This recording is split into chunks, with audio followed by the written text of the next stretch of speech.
Assalamu alaikum everyone. Welcome to our 12th lecture of Critical Theories and Literary Criticism.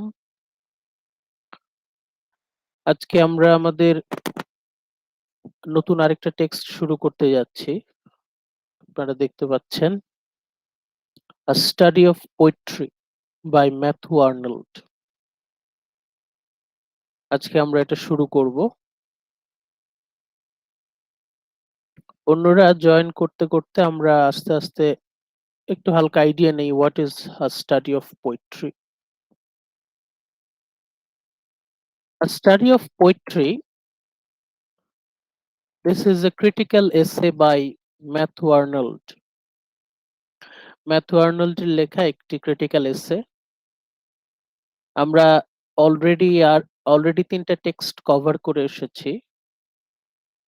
আমরা মিডের আগে cover করেছি অ্যারিস্টটলের Poetics, তারপর আমরা cover করেছি উইলিয়াম ওয়ার্ডসওয়ার্থের প্রিফেস টু লিরিক্যাল ব্যালেডস, এরপর আমরা কভার করেছি স্যামুয়েল টেইলর কোলরিজের বায়োগ্রাফিয়া লিটারেরিয়া। প্রথম দুটো তো ক্রিটিক্যাল এসে ছিল, লাস্টেরটা একটা বই থেকে আমরা কিছু গুরুত্বপূর্ণ ক্রিটিক্যাল থিওরি রিলেটেড কিছু ইনফরমেশন আমরা কালেক্ট করেছি। আমরা আজকে শুরু করতে যাচ্ছি নতুন এক ক্রিটিক্যাল এসে। এখান থেকে আমরা কিছু ক্রিটিক্যাল থিওরি জানার চেষ্টা করব। So a study of poetry, this is a critical essay by Matthew Arnold. এখন এই ক্রিটিক্যাল এসেতে আর্নল্ড কি বলার চেষ্টা করেছেন?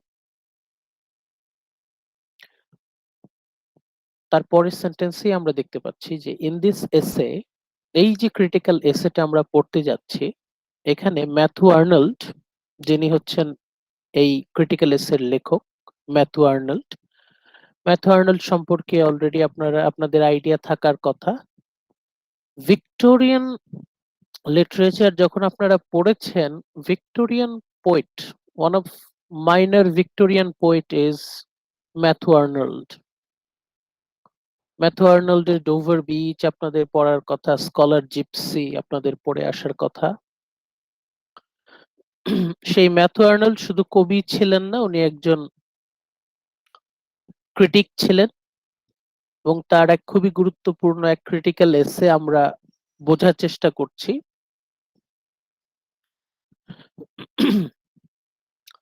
এই স্টাডি অফ পোয়েট্রিতে উনি কি বলার চেষ্টা করেছেন, ওনার বক্তব্যটা কি?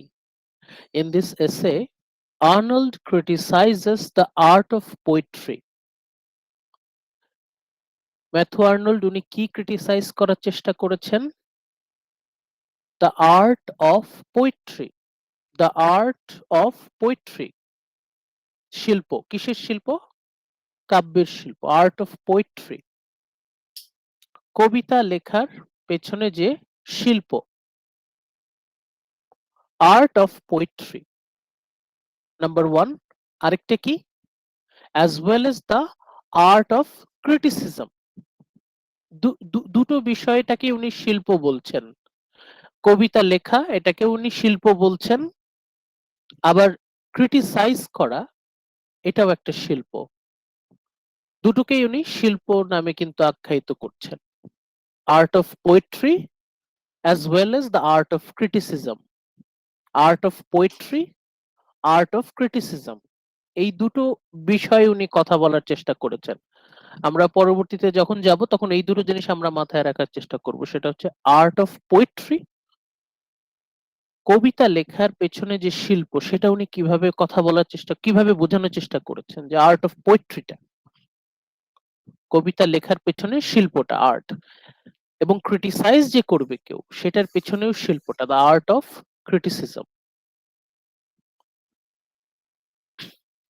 এই লাইনটা ক্লিয়ার আপনাদের? সেকেন্ড লাইনটা জিনিস ক্রিটিসাইজ করেছেন আর্নল্ড, দুটো জিনিস ক্রিটিসাইজ করেছেন।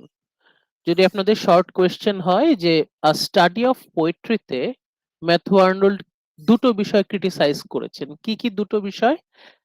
একটা হচ্ছে আর্ট অফ পোয়েট্রি, আরেকটা হচ্ছে আর্ট অফ ক্রিটিসিজম, কবিতা লেখার শিল্প, কাব্য শিল্প। আরেকটা কি? সমালোচনা শিল্প। দুটোই শিল্প, দুটোকে উনি শিল্প বলছেন। এই ক্রিটিক্যাল এসেতে উনি এই দুটো বিষয়ে ফোকাস করছেন, art of poetry, art of criticism. এই বিষয়ে কথা বলতে বলতে আমরা একটু দেখি পরে কি বলছেন। আর্নল্ড বিলিভস দ্যাট, আর্নল্ডের এটা বিশ্বাস, আর্নল্ড বিশ্বাস করেন, the art of poetry is capable of high destinies. এই কথাটা উনি বারবার বলার চেষ্টা করেছেন। কি হাইলাইট করছি? দ্য আর্ট অফ পোয়েট্রি, এই যে কবিতা শিল্প, কাব্য শিল্প, কবিতা লেখাটাও যে একটা শিল্প, this is capable of high destiny, এটার ভবিষ্যৎটা খুব উজ্জ্বল। কবিতার ভবিষ্যৎ, কাব্য শিল্পের ভবিষ্যৎ খুবই উজ্জ্বল। It is capable of high destinies, এটা যে ডেস্টিনি, এটা একটা ব্রাইট ফিউচার ক্যারি করছে। কবিতার ভবিষ্যৎ উজ্জ্বল, এটা ম্যাথু আর্নল্ড বিশ্বাস করেন। The art of poetry is capable of high destinies. এই কথাটা বুঝতে পেরেছেন তো?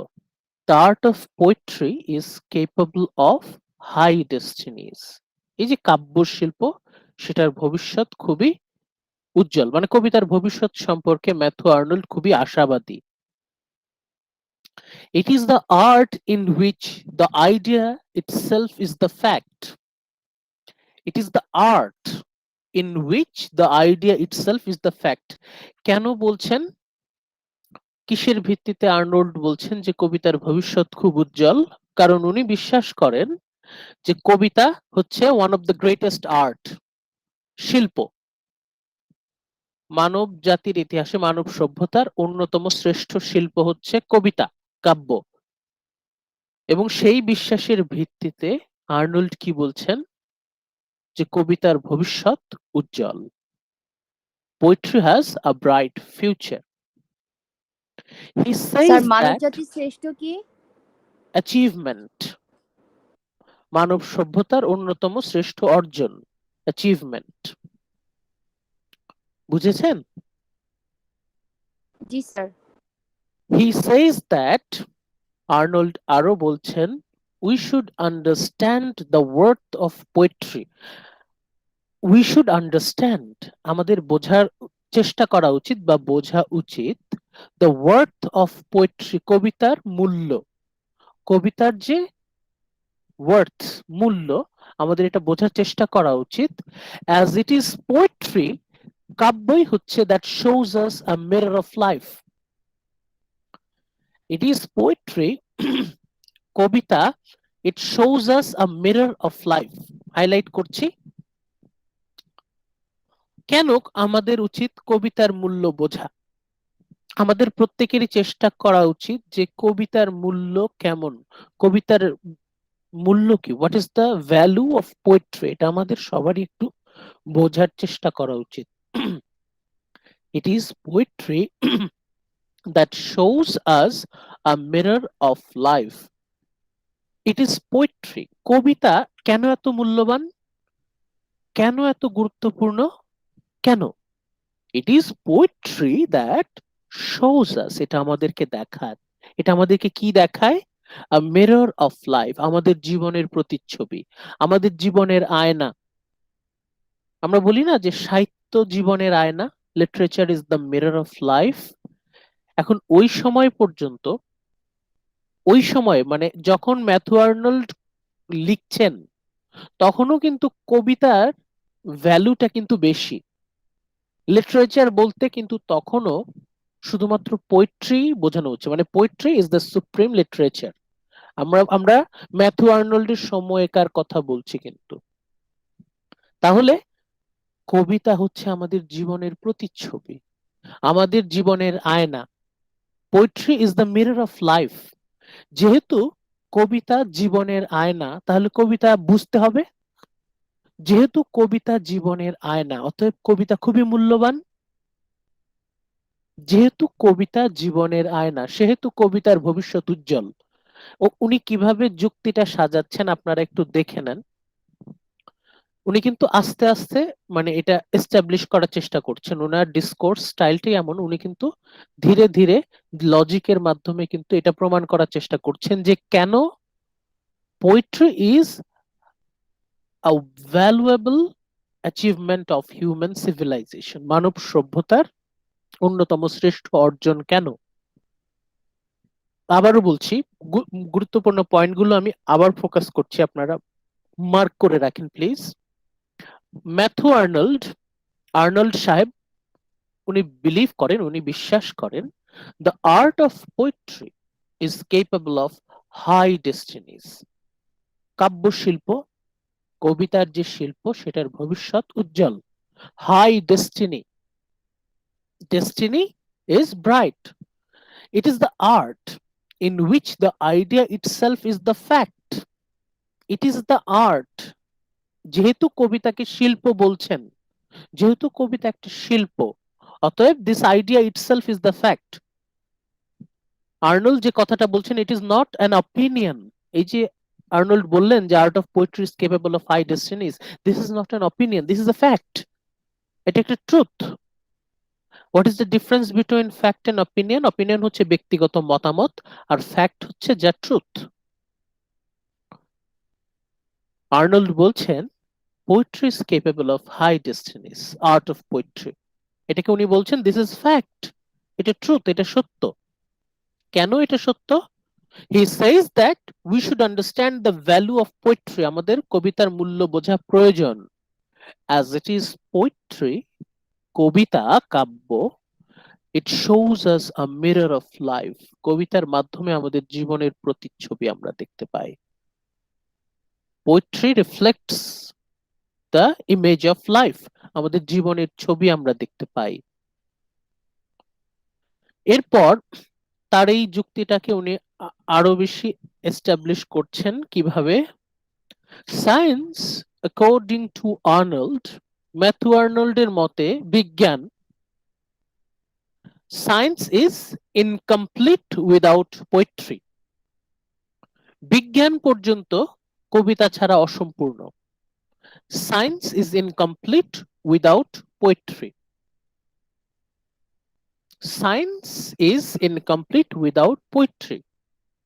ম্যাথু আর্নল্ড বলার চেষ্টা করছেন যে এমনকি বিজ্ঞান, বিজ্ঞানের মধ্যেও আমরা কবিতার ছাপ পাই। অ্যালবার্ট আইনস্টাইনের সাথে একবার রবীন্দ্রনাথের সাক্ষাৎ হয়েছিল।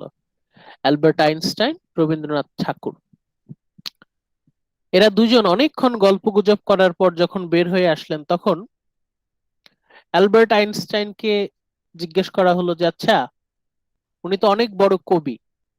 অ্যালবার্ট আইনস্টাইন বলল তাই নাকি, রবীন্দ্রনাথ ঠাকুর তো আমার কাছে মনে হলো উনি একজন বিজ্ঞানী। আবার রবীন্দ্রনাথ ঠাকুরের কাছে যখন জিজ্ঞেস করা হলো যে অ্যালবার্ট আইনস্টাইন উনি তো অনেক বড় বিজ্ঞানী, তখন রবীন্দ্রনাথ বললেন তাই নাকি, আমার কাছে তো মনে হলো উনি একজন বড় কবি। যারা সত্যিকারের বিজ্ঞানী তাদের মধ্যে একজন কবি লুকিয়ে থাকে। এই কথাটাই ম্যাথু আর্নল্ড বলছেন যে কবিতা ছাড়া বিজ্ঞান অসম্পূর্ণ। Science is incomplete without poetry, science is incomplete without poetry. আপনারা ইন্টারনেটে সার্চ করলে দেখবেন যে the meeting between Rabindranath Thakur and Albert Einstein, তাদের মধ্যে যে সাক্ষাৎ হয়েছিল, তারপরে তারা একে অপর সম্পর্কে কি বলেছিলেন। রবীন্দ্রনাথ ঠাকুর বলেছিলেন যে উনি তো একজন বড় কবি। অ্যালবার্ট আইনস্টাইনকে বলছেন, রবীন্দ্রনাথ অ্যালবার্ট আইনস্টাইনকে উদ্দেশ্য করে বলছে যে আমি এতক্ষণ মনে হলো একজন বড় কবির সাথে কথা বললাম। আবার ওইদিকে অ্যালবার্ট আইনস্টাইন বলছেন যে রবীন্দ্রনাথ ঠাকুর, আমার তো মনে হলো আমি এতক্ষণ অনেক বড় একজন বিজ্ঞানীর সাথে কথা বললাম। বিজ্ঞান এবং কাব্য, এদের মধ্যে একটা গোপন সূত্র আছে। এই কথাটা ম্যাথু আর্নল্ড বলার চেষ্টা করছেন যে without poetry science is incomplete, কবিতা ছাড়া বিজ্ঞানও অসম্পূর্ণ। এরপর বলছেন religion and philosophy will give way to poetry. এই যে ধর্ম এবং স্যার একটা দর্শন, কথা ছিল, জি, স্যার কবিতা কি নিজে স্বয়ংসম্পূর্ণ? কবিতা নিজে স্বয়ং সম্পূর্ণ কিনা ওইটা অবশ্য এখনো আমরা আসি নাই। কবিতা স্বয়ং সম্পূর্ণ কিনা সেটা কিন্তু এখনো আমরা আসি নাই। এটা আমরা, it is too early to ask, এত তাড়াতাড়ি এই প্রশ্নটা করবেন না। এটা আর একটু পরবর্তীতে দেখেন কি বলছে। প্রথম কথাটা কি বললো, আমরা একদম মানে ইনফরমেশন গুলো কালেক্ট করার চেষ্টা করি। প্রথমেই আর্নল্ড বলছেন যে poetry, art of poetry is capable of high destiny, the future of poetry is bright, এক নাম্বার। এরপরে বলছেন যে দিস ইজ আ ফ্যাক্ট, এটা তার অপিনিয়ন না, এটা হচ্ছে একটা ফ্যাক্ট। এরপর বলছেন যে আমাদের সবারই কবিতার মূল্য বোঝা উচিত, we should all comprehend the value of poetry. কেন? Because poetry it shows us a mirror of life. কারণ কবিতা বোঝা মানেই হচ্ছে জীবনকে বোঝা, কবিতা বুঝতে পারা মানে হচ্ছে জীবনকে বোঝা। এ কথাটার মানে কি, আমাদের জীবনের যা কিছু সেটা প্রতিফলিত হচ্ছে কবিতায়, বুঝতে পারছেন? মিরর অফ লাইফ মানে আমাদের জীবনে যা কিছু আছে সেটাকে প্রতিফলিত করছে কবিতা, মানে কবিতার মধ্যে আমরা গোটা জীবন, আমাদের পুরো অস্তিত্বের প্রতিচ্ছবি আমরা পাচ্ছি। এরপর বলছেন science is incomplete without poetry, কবিতা ছাড়া বিজ্ঞান অসম্পূর্ণ, কবিতা ছাড়া বিজ্ঞান অসম্পূর্ণ গেল। এরপর উনি আবার বলছেন যে রিলিজিয়ন এন্ড ফিলোসফি, ধর্ম এবং দর্শন, ধর্ম আমাদের জীবনের খুবই গুরুত্বপূর্ণ একটা অংশ।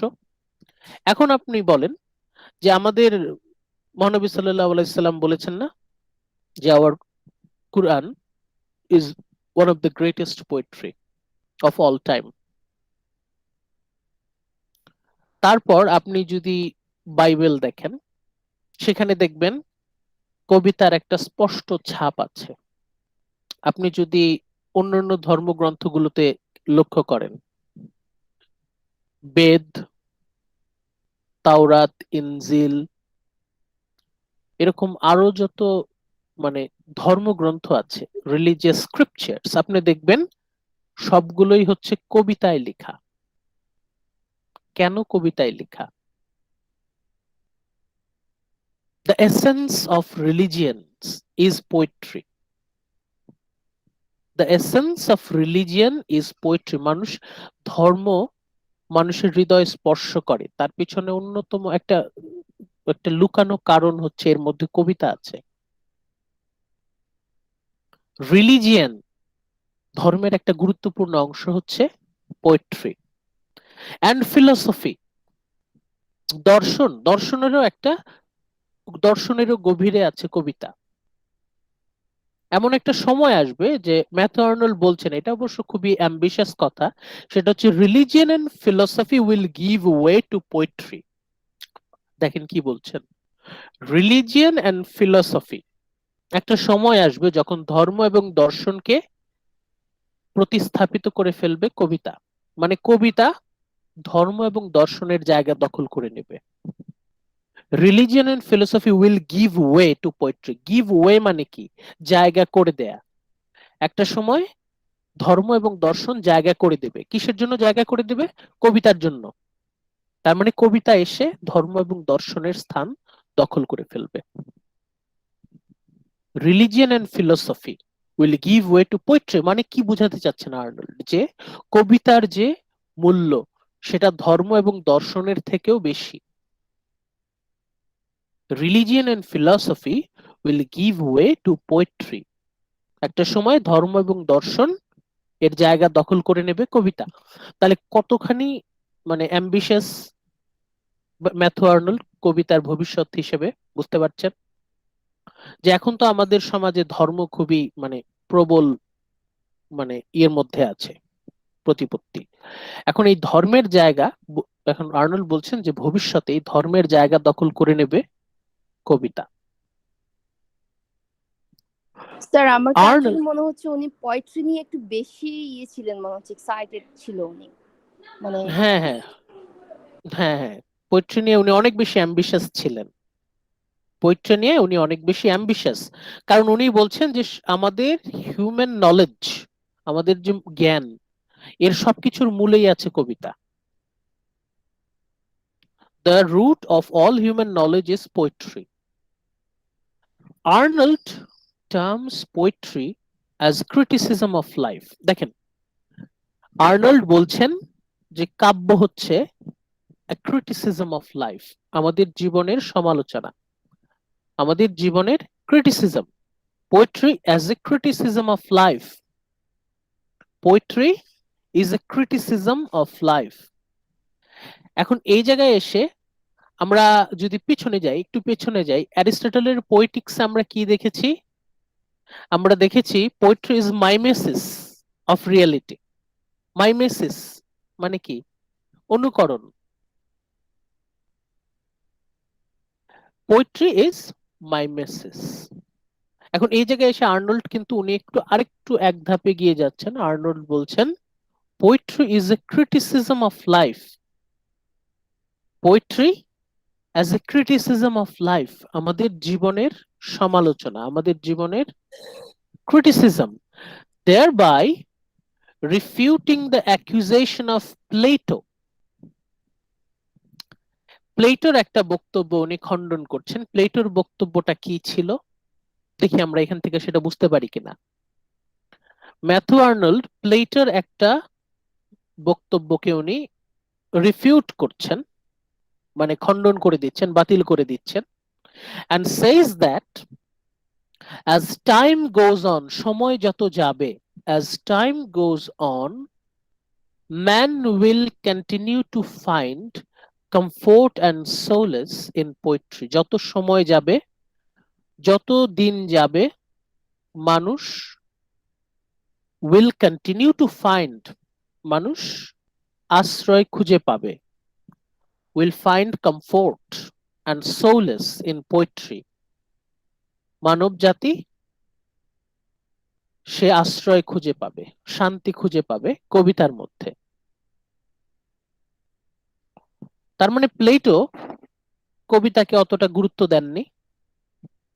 প্লেটো হয়তো বলেছিলেন যে কবিতার ভবিষ্যৎ ততটা উজ্জ্বল নয়, একটা সময় মানুষ আর কবিতাকে অতটা গুরুত্ব দেবে না। সেই বক্তব্যটাকে ম্যাথু আর্নল্ড খণ্ডন করে দিচ্ছেন, বাতিল করে দিচ্ছেন। উনি বলছেন না, দিন যত যাবে মানুষ কবিতার প্রতি আরো বেশি আকৃষ্ট হবে। স্যার আমি একটা কথা বলতে চাচ্ছি। জি, স্যার আমার কেন জানি মনে হচ্ছে কবিতা নিয়ে একটু বেশি বেশি বলে ফেলতেছে। হ্যাঁ, কিন্তু কারণ এটা পুরোটাই হচ্ছে স্টাডি অফ পোয়েট্রি। এই পুরাটাই হচ্ছে, আমরা যে ক্রিটিক্যাল এসেটা পড়বো এটা পুরোটাই হচ্ছে কবিতার উপর ভিত্তি করে। This is a study of poetry. Arnold বলছেন যে মানুষ, একটা সময় আসবে যে মানুষ শুধুমাত্র কবিতাতেই সে শান্তি এবং আশ্রয় খুঁজে পাবে। এখন এই যে স্লাইডটা, আমাদের এই স্লাইডটার মূল ফোকাসটা কি? কেউ কি এক কথায় বলতে পারবেন যে এতক্ষণ যে আমরা এই স্লাইডটা পড়লাম, এটা আমাদের ফাইনালের জন্য এখানে আমরা কি ধরনের প্রশ্ন এক্সপেক্ট করতে পারি? স্যার আমি বলবো। হ্যাঁ বলেন। স্যার প্রথম কোয়েশ্চেন হতে পারে যে আর্নল্ড স্যার এখানে যে দুইটা জিনিস ছিল, যে দুইটা জিনিসকে নিয়ে মানে কথা বলেছিল। একটা হচ্ছে ক্রিটিসাইজ অফ পোয়েট্রি এন্ড হচ্ছে স্যার এটা হচ্ছে একটা মানে পোয়েট্রি আর্ট অফ হচ্ছে poetry, art of art of criticism. Criticism. G sir, এই দুইটা হচ্ছে স্যার মানে দুইটাই একটা আর্ট। সো এটা একটা কোয়েশ্চেন হতে পারে যে স্যার আর্নল্ড কোন দুইটা জিনিসকে হচ্ছে আর্ট হিসেবে গণ্য করেছেন বা বলেছেন।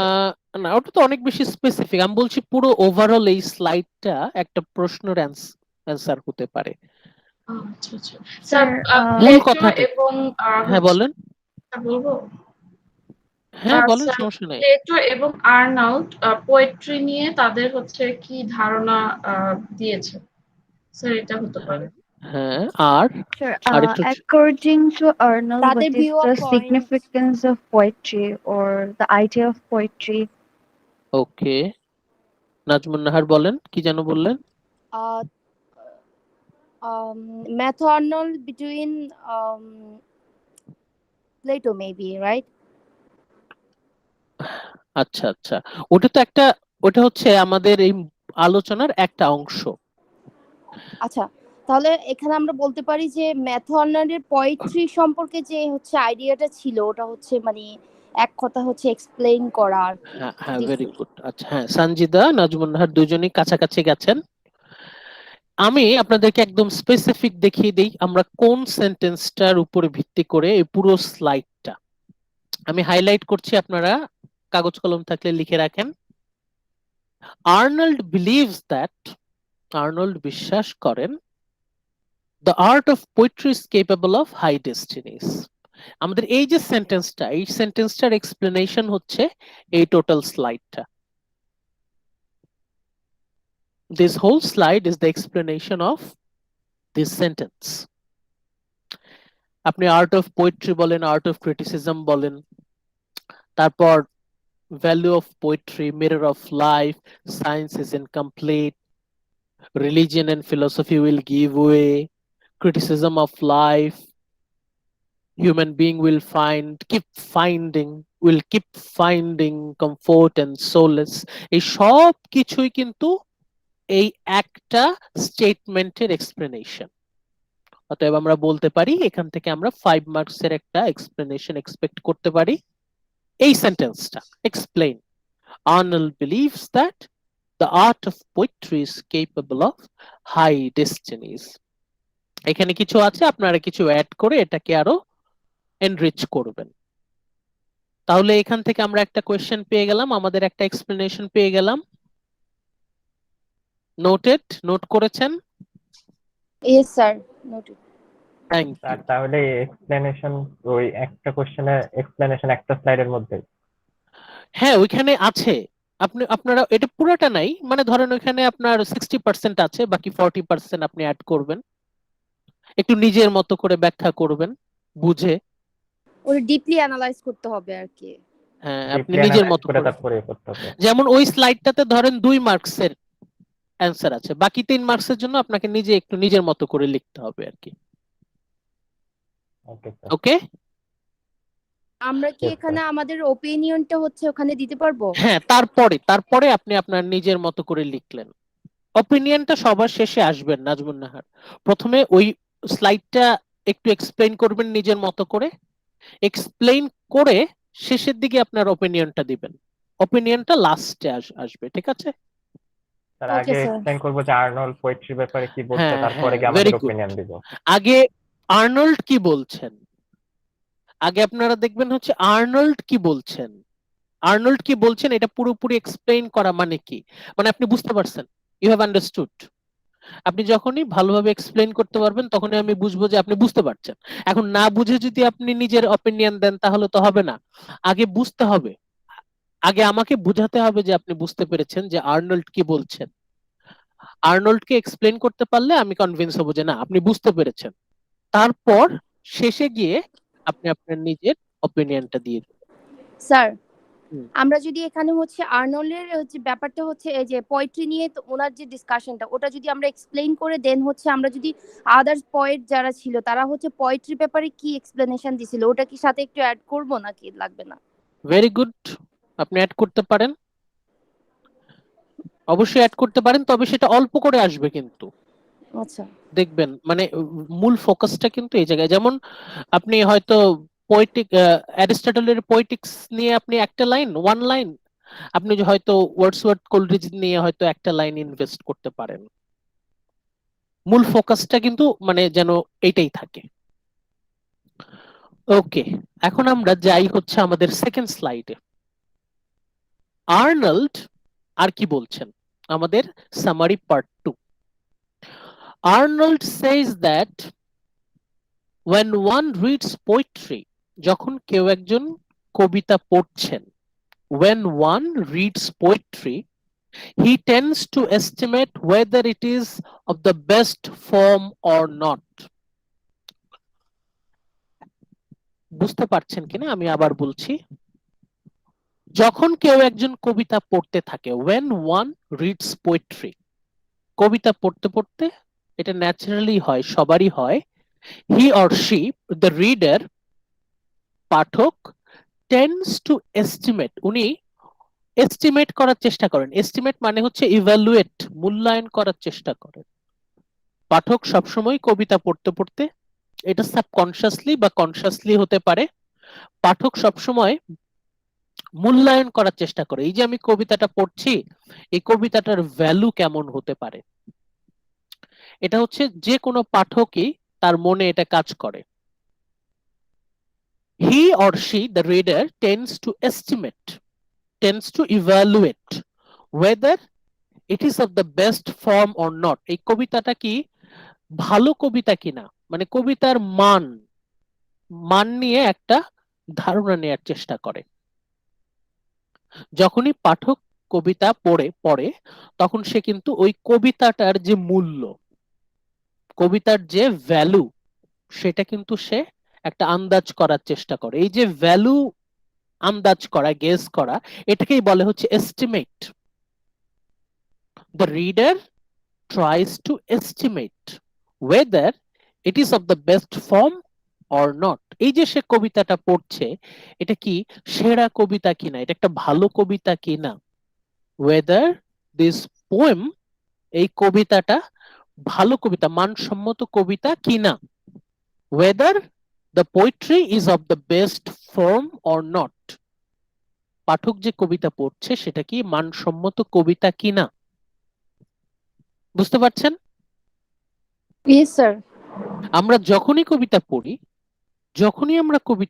তখনই আমাদের মধ্যে মাথায় এটা কাজ করে, এই যে আমি কষ্ট করে কবিতাটা পড়ছি, অথবা আমি মনের আনন্দে কবিতা পড়ছি, ইদার স্যার বলছে আমি বাধ্য হয়ে কবিতা পড়ছি, অথবা আমি মনের আনন্দে কবিতা পড়ছি।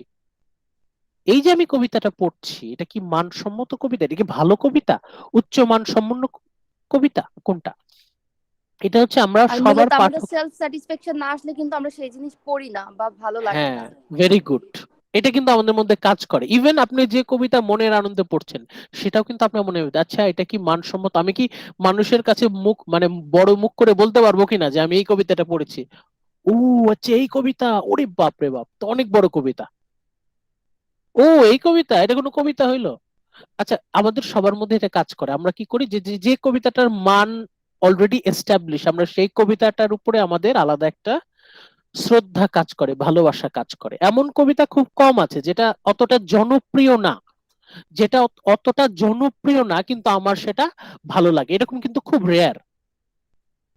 সাধারণত যে অলরেডি এস্টাবলিশড ভ্যালু, সেটার উপর কিন্তু আমাদের ভালোবাসাটা বেশি কাজ করে।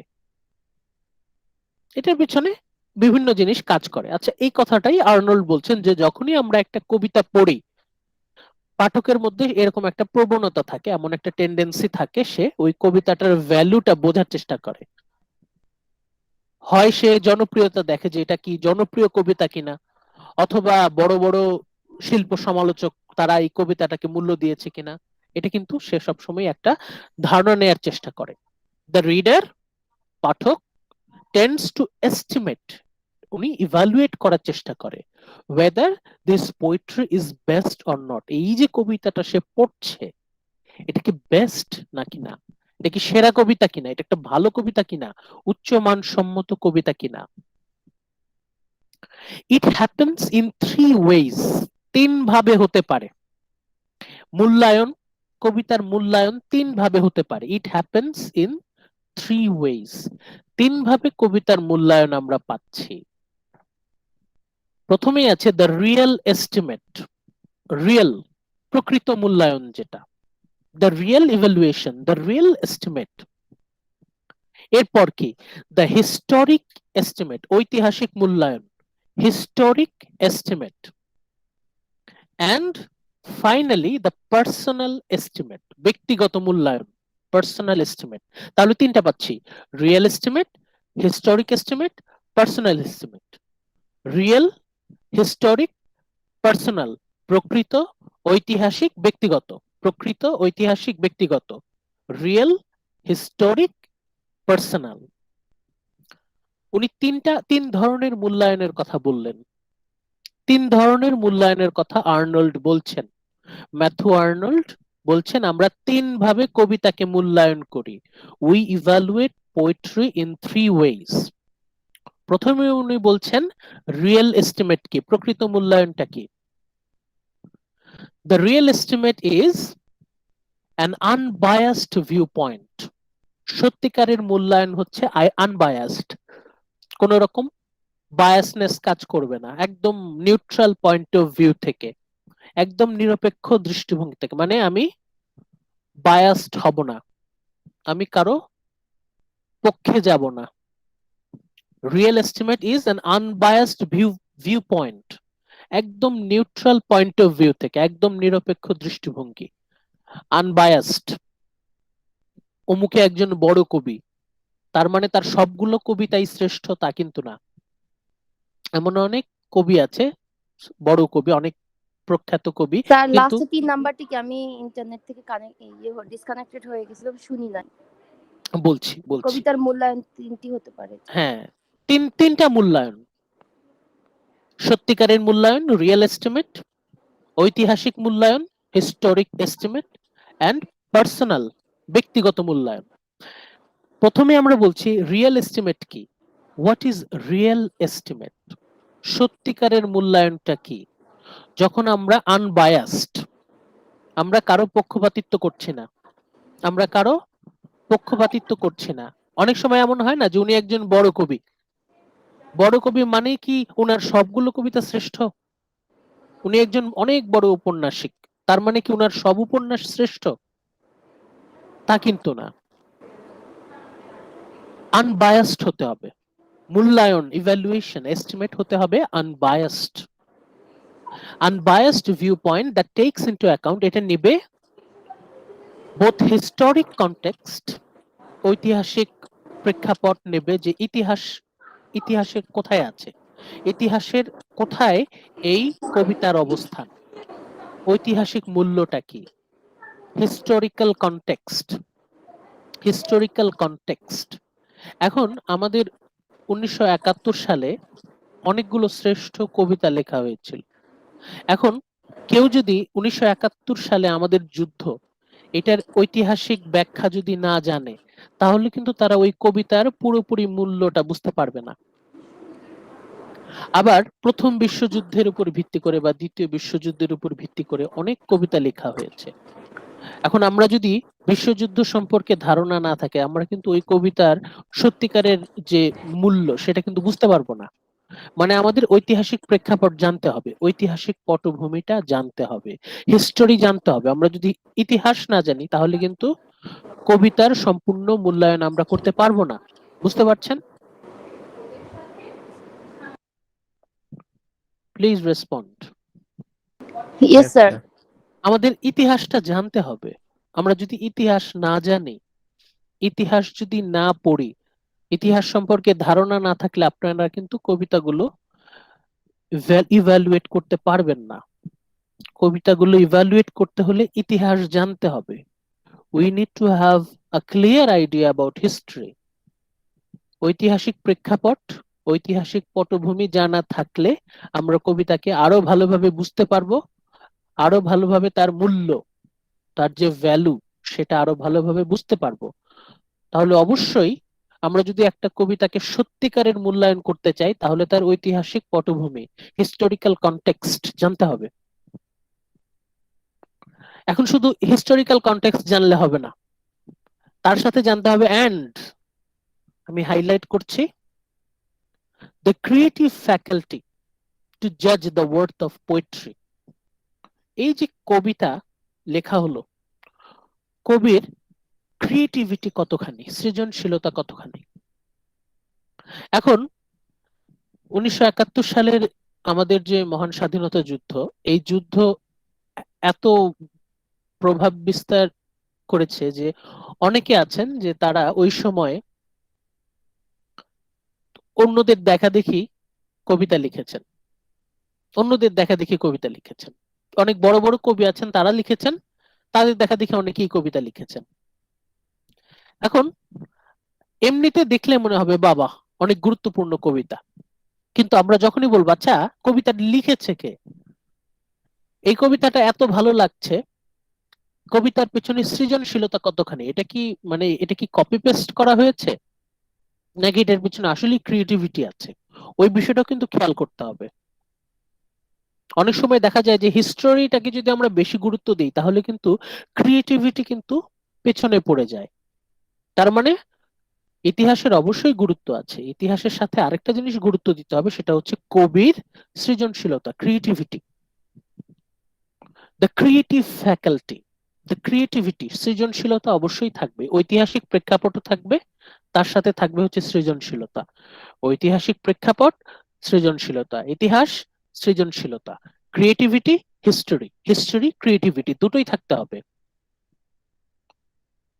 আমরা যদি কোনো কবিতাকে জাজ করতে চাই, মূল্যায়ন করতে চাই, ইফ উই উইশ টু জাজ দ্য ওয়ার্থ অফ পোয়েট্রি, আমরা কবিতাকে মূল্যায়ন করতে চাচ্ছি, আমরা কোনো কবিতাকে মূল্যায়ন করতে চাচ্ছি, উই উইশ টু জাজ দ্য ওয়ার্থ অফ পোয়েট্রি, আমরা মূল্যায়ন করতে চাই কোন কবিতার মূল্য কতখানি, what is the value of poetry, তখন এখানে শুধু হিস্টোরিক্যাল কনটেক্সট বিবেচনা করলে হবে না, বরং তার সাথে যিনি কবি তার ক্রিয়েটিভ ফ্যাকাল্টি, তার ক্রিয়েটিভিটি, সেটাকেও বিবেচনায় আনতে হবে। এবং এই দুটো বিবেচনা, ঐতিহাসিক এবং সৃজনশীলতার যে বিবেচনা মূল্যায়ন, এটা হতে হবে আনবায়াসড, পক্ষপাতিত্ব করা যাবে না, neutral, unbiased point of view থেকে জাজ করতে হবে। হিস্টোরিক্যাল ভ্যালু, ক্রিয়েটিভ ভ্যালু, এই দুটোকে জাজ করতে হবে আনবায়াসড পয়েন্ট অফ ভিউ থেকে, নিউট্রাল পয়েন্ট অফ ভিউ থেকে।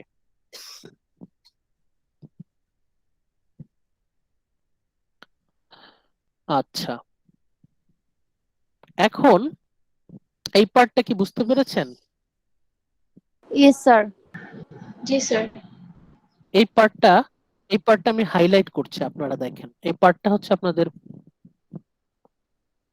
এই যে এই পার্টটা একটু নোট করে রাখেন, এটা হচ্ছে what is real estimate, what is real estimate, সত্যিকারের মূল্যায়ন। একটা কবিতা যখন আমরা পড়ি তার সত্যিকারের মূল্যায়ন কিভাবে হতে পারে, সেই জন্য the real estimate is an unbiased view point, একদম নিরপেক্ষ দৃষ্টিভঙ্গি থেকে, একদম নিউট্রাল পয়েন্ট অফ ভিউ থেকে আমাদেরকে বিবেচনা করতে হবে ইটস হিস্টোরিক্যাল কনটেক্সট, ঐতিহাসিক মূল্য এবং সৃজনশীলতা, ক্রিয়েটিভ ফ্যাকাল্টি। তার মানে real estimate is equal to evaluation of historical context plus evaluation of creative faculty from an unbiased viewpoint, নিরপেক্ষ দৃষ্টিভঙ্গি থেকে ঐতিহাসিক মূল্য বিবেচনা করতে হবে এবং সৃজনশীলতা বিবেচনা করতে হবে, নিউট্রাল পয়েন্ট অফ ভিউ থেকে, আনবায়াসড ভিউ পয়েন্ট থেকে, হিস্টোরিক্যাল ভ্যালু এবং ক্রিয়েটিভিটি, এই দুটোকে জাজ করতে হবে। ঐতিহাসিক মূল্য এবং সৃজনশীলতা দুটোকেই মূল্যায়ন করতে হবে কোথা থেকে, নিরপেক্ষ দৃষ্টিভঙ্গি থেকে, নিউট্রাল আনবায়াসড ভিউ পয়েন্ট থেকে। কিন্তু দুঃখজনক ব্যাপার হচ্ছে, বাট দ্য রিয়েল এস্টিমেট, এই যে আমরা বললাম যে সত্যিকারের মূল্যায়ন এটা খুবই rare, but the real estimate is often প্রায় surpassed by the historic and personal estimate. প্রায়ই দেখা যায় যে আমরা ঐতিহাসিক মূল্যতে এত বেশি গুরুত্ব দেই যে আমরা কবির সৃজনশীলতাটাকে অনেক সময় উপেক্ষা করি, ইগনোর করি। আবার অনেক সময় আমরা আমাদের ব্যক্তিগত পছন্দ অপছন্দকে এত বেশি গুরুত্ব দেই যে আমরা অন্যান্য বিষয়গুলোকে ইগনোর করি। মনে রাখবেন, আনবায়াসড না হলে কিন্তু সেটা পার্সোনাল ইভ্যালুয়েশন হয়ে যাবে। পার্সোনাল ইভ্যালুয়েশন কিন্তু সেটাকে কিন্তু পুরোপুরি গুরুত্ব দেওয়া যাবে না, ইভ্যালুয়েশন হতে হবে আনবায়াসড, নিউট্রাল, নিরপেক্ষ। যদি সেটা আপনার ব্যক্তিগত পছন্দ, ব্যক্তিগত প্রেফারেন্সে চলে যায়, আপনার ব্যক্তিগত পছন্দে, তাহলে কিন্তু সেটা পার্সোনাল হয়ে যাবে। দ্য রিয়েল এস্টিমেট, এই যে আমরা বলছি সত্যিকারের মূল্যায়ন, ইট ইজ অফটেন সারপাসড, এটা প্রায় মানে সারপাসড, এটাকে দখল করে ফেলে হিস্টোরিক অ্যান্ড পার্সোনাল এস্টিমেট, ঐতিহাসিক মূল্যায়ন এবং ব্যক্তিগত মূল্যায়ন। সেটা কি হাইলাইট করছি, দেখেন।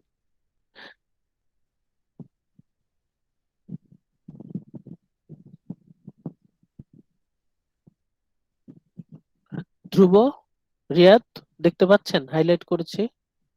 জি স্যার। পড়েন তো কি ইয়েস স্যার। The কি লিখেছে? historic estimate places the historical context above the value of the art itself. আবার আবার পড়েন। The historic estimate places the historical context above the value of the art itself. Thank you. Historic estimate, ঐতিহাসিক মূল্যায়ন, ইতিহাসের উপর যদি আমরা বেশি গুরুত্ব দেই, এটা সত্য যে ইতিহাসকে গুরুত্ব দিতে হবে। যেমন 1971 সালের যে কবিতা গান, সেগুলোকে যদি আমরা যুদ্ধের ইতিহাস না জানি, তাহলে কিন্তু সেই সাহিত্যের সত্যিকারের মূল্য আমরা কিন্তু বুঝতে পারবো না। ইতিহাসকে গুরুত্ব দিতে হবে, এই কথাটা ঠিক আছে, কিন্তু সেটাকে যদি আমরা বেশি গুরুত্ব দিয়ে ফেলি, the historic estimate places the historical context above the value of art itself. Historic estimate তখনই হয় যখন আমরা ঐতিহাসিক পটভূমি, হিস্টোরিক্যাল কনটেক্সট, ইতিহাসকে যখন আমরা শিল্পের উপরে জায়গা দিয়ে ফেলি। We place the historical context above the value of art itself. শিল্পের উপরে আমরা ইতিহাসকে গুরুত্ব দিচ্ছি। We are placing history above art. তখন সমস্যা হয়ে যায়। কি কি সমস্যা হয়? যে সাপোজ 1971 সালের স্বাধীনতা যুদ্ধ আমাদের জাতীয় জীবনে খুব গুরুত্বপূর্ণ একটা ঘটনা।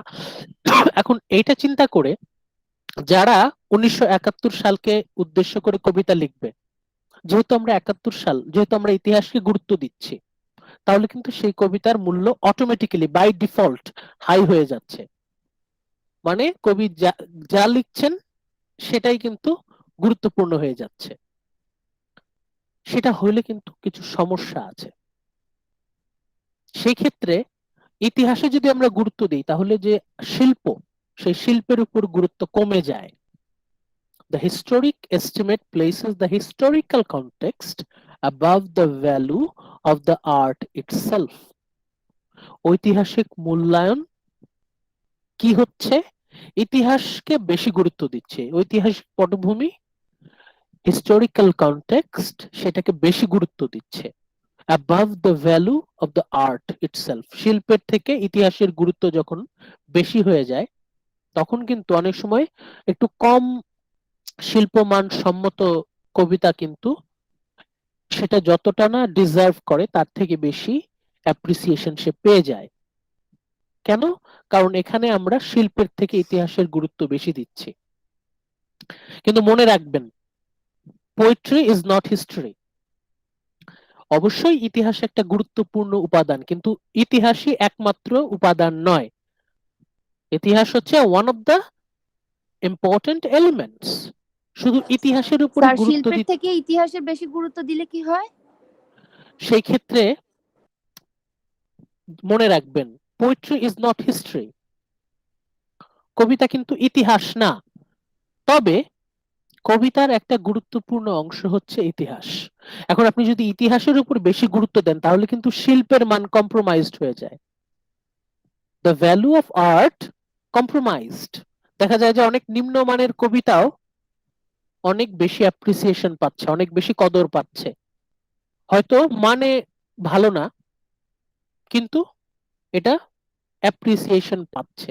কেন? কারণ এটার ঐতিহাসিক মূল্য আছে। The historic estimate places the historical context above the value of art itself. এই গেল যে হোয়াট ইজ দ্য রিস্ক। আমরা যদি ইতিহাস তো অবশ্যই গুরুত্বপূর্ণ, কিন্তু ইতিহাসে যদি বেশি গুরুত্ব দিয়ে ফেলি তাহলে সমস্যা কোথায়? সমস্যা হচ্ছে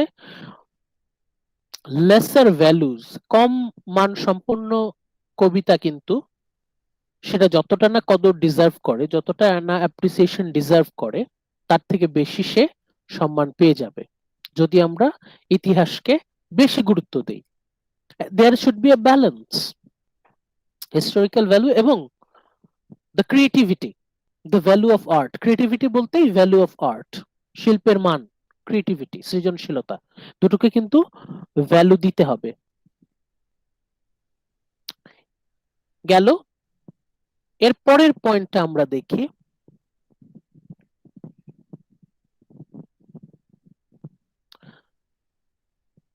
নাজমুন নাহার পড়েন তো এই লাইনটা।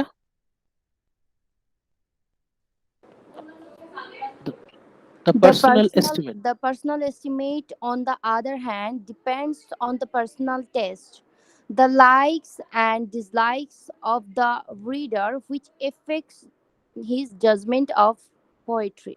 আবার পড়েন তো। The personal estimate, on the other hand, depends on the personal taste, the likes and dislike of reader, which affect his judgment of poetry.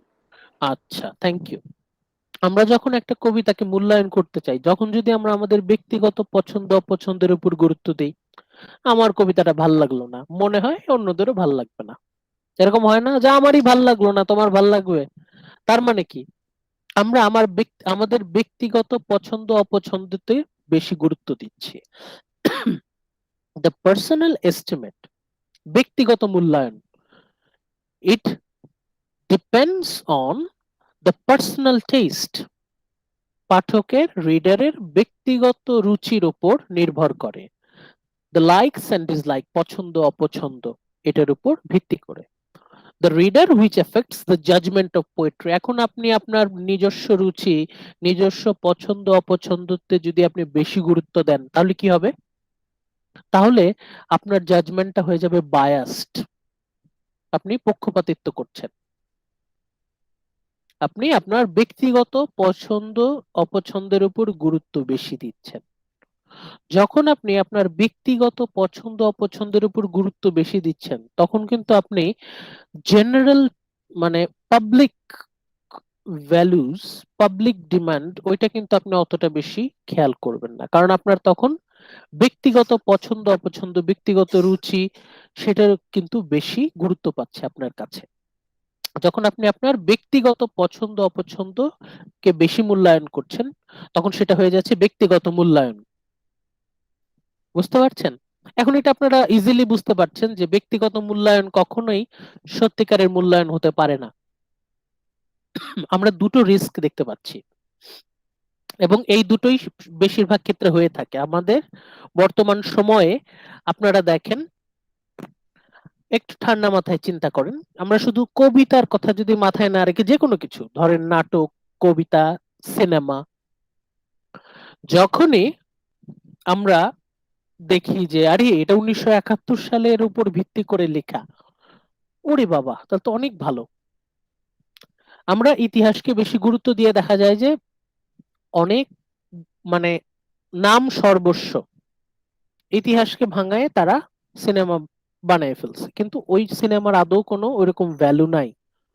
কিন্তু আমরা যেহেতু ইতিহাসকে বেশি গুরুত্ব দেই সেজন্য কিন্তু ওই নামেই 1971 সালের কাহিনী অবলম্বনে, 1971 সালের ইতিহাস অবলম্বনে নামেই কিন্তু সেটা বেশি মূল্য পেয়ে যাচ্ছে। আরো কি, এটা তো শুধু মানে একটা দিক। হিস্টোরিক্যাল কনটেক্সটের আরেকটা এক্সাম্পল হচ্ছে যখন আমরা কোনো একটা সিনেমা বা উপন্যাস বা নাটক যখন পুরাতন হয়ে যায় তখন কিন্তু তার প্রতি আমাদের অন্যরকম একটা সম্মান চলে আসে। এখন ইট ডাজন্ট ম্যাটার সেটার ভ্যালু কতটা হাই, অনেক সময় দেখা যায় যে পুরাতন বলেই আমরা সেটাকে মূল্যায়ন করি, কিন্তু একটা জিনিস পুরান হলেই যে সেটা ভালো হবে সেটা কিন্তু না। আবার আরেকটা জিনিস যেটা হয় সেটা হচ্ছে আমাদের এই যে আমাদের এখনকার সময় যে ভাইরাল হয় না বিভিন্ন গানগুলো, জি এটা কেন স্যার। হয়? কেন হয়?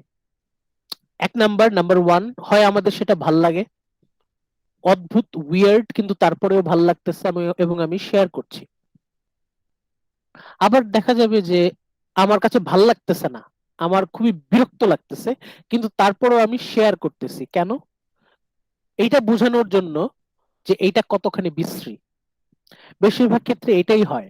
নেগেটিভ মার্কেটিং যেটা বলে, যে আমরা কোনো কিছু আমাদের ভালো লাগে নাই সেটা আমরা শেয়ার করে বলি কি কি বিশ্রী, অথচ আপনার সেই আপনি দেখাতে চাচ্ছেন এটা বিশ্রী, সেই নেগেটিভ মার্কেটিং এ কিন্তু সেটা ভাইরাল হয়ে যাচ্ছে।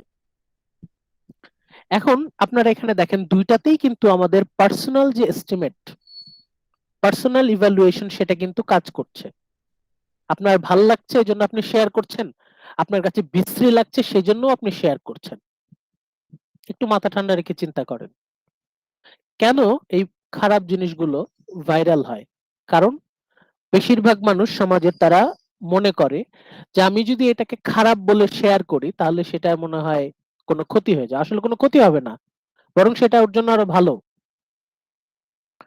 এটাও কিন্তু পার্সোনাল টেস্টের সাথে কানেক্টেড, আপনার ব্যক্তিগত পছন্দ অপছন্দ রুচির সাথে কানেক্টেড। যদিও আপনি চাচ্ছেন এই জিনিসটাকে ডিসকারেজ করতে, কিন্তু আপনি বিপরীতে হিত হয়ে যাচ্ছে। আপনি করতে চাচ্ছেন খারাপ কিন্তু হয়ে যাচ্ছে ভালো। এখন এটা কিন্তু এখনকার সময়ের সাথে আপনি কানেক্ট করে তখনকার আগেকার সময়ের কথা যদি চিন্তা করেন, আগেও দেখা যেত যে যখন কোনো সরকার, যখন কোনো দল, তারা যখন কোনো একটা গল্প বা উপন্যাসকে নিষিদ্ধ করত, তখন সেটার কিন্তু ডিমান্ড অটোমেটিক্যালি বেড়ে যেত। এখন এখানে পার্সোনাল এস্টিমেট বলতে শুধু আপনার একার ব্যক্তিগত রুচি, ব্যক্তিগত পছন্দ অপছন্দ বোঝাচ্ছে তাই না, এখানে দলগত হতে পারে। ধরেন আপনি কোন একটা দল সমর্থন করেন, সেই দলের যারা হর্তাকর্তা, যারা মানে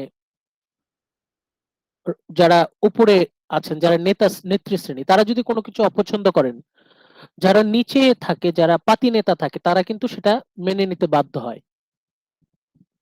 এখন পার্সোনাল এস্টিমেট এটা শুধুমাত্র ব্যক্তিগত না, এটা দলগতও হতে পারে। তবে মূল কথাটা কি? মূল কথাটা হচ্ছে পার্সোনাল এস্টিমেট এটা সত্যিকারের মূল্যায়ন না।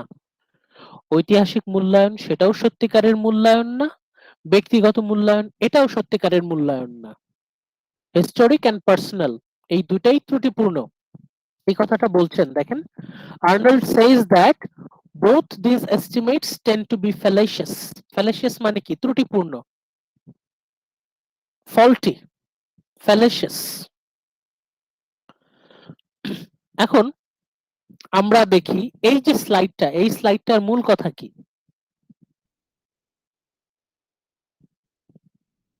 বলেন তো।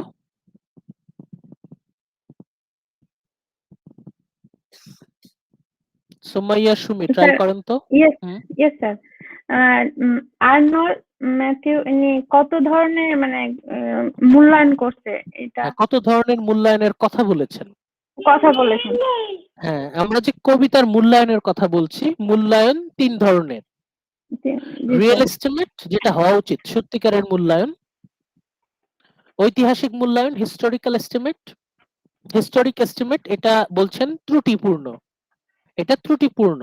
হিস্টোরিক এস্টিমেট এটার উপর পুরোপুরি গুরুত্ব দেওয়া ঠিক না। আর হচ্ছে ব্যক্তিগত পার্সোনাল এস্টিমেট, এটাতেও গুরুত্ব অত বেশি দেওয়া উচিত না। এস্টিমেশন, এস্টিমেশন মানে হচ্ছে ইভালুয়েশন। যখনই আমরা কোনো একটা কবিতা পড়ি, এখন সেটা কবিতা না হয়ে গল্প বা উপন্যাস হতে পারে, নাটক বা সিনেমা হতে পারে, ওয়েব সিরিজ হতে পারে, সিরিয়াল হতে পারে, আপনি সবকিছুই চিন্তা করেন। যখনই আমরা এই লিটারেচার, সাহিত্যকে যখন আমরা মূল্যায়ন করি, তখন কিন্তু আমরা আমাদের মাথার মধ্যে দুটা জিনিস কাজ করে। একটা হচ্ছে আমার আশেপাশে মানুষজন কি বলছে, আশেপাশে মানুষজন কি বলছে, আশেপাশে মানুষজন কি বলছে? তারা বলছে এটা খুব ভালো, তারা বলছে এটা খুবই ভালো। এখন কেন বলছে? বেশি সময় দেখা যায় যে এটার হিস্টোরিক ভ্যালু, ঐতিহাসিক মূল্য বেশি। ঐতিহাসিক মূল্য বেশি হয়ে গেলে বাই ডিফল্ট মানুষজন সেটাকে মাঝে মাঝে দেখা যায় সেটা যা ডিজার্ভ করে তার থেকে বেশি মূল্যায়ন দিচ্ছে। অনেক সময় দেখা যায় যে একটু কম মানসম্মত, কখনো কখনো মানহীন সাহিত্য সেটা কদর পাচ্ছে শুধুমাত্র ইতিহাসের আশ্রয়। তার মানে ইতিহাসকে যদি আমরা বেশি গুরুত্ব দেই তাহলে কিন্তু ওই যে সৃজনশীলতা মার খেয়ে যাবে। আবার আমি যদি আমার ব্যক্তিগত পছন্দ অপছন্দকে গুরুত্ব দেই সেটাও কিন্তু ফল্টি, ওটাও কিন্তু যথেষ্ট না। তাহলে আমাদের কি করতে হবে?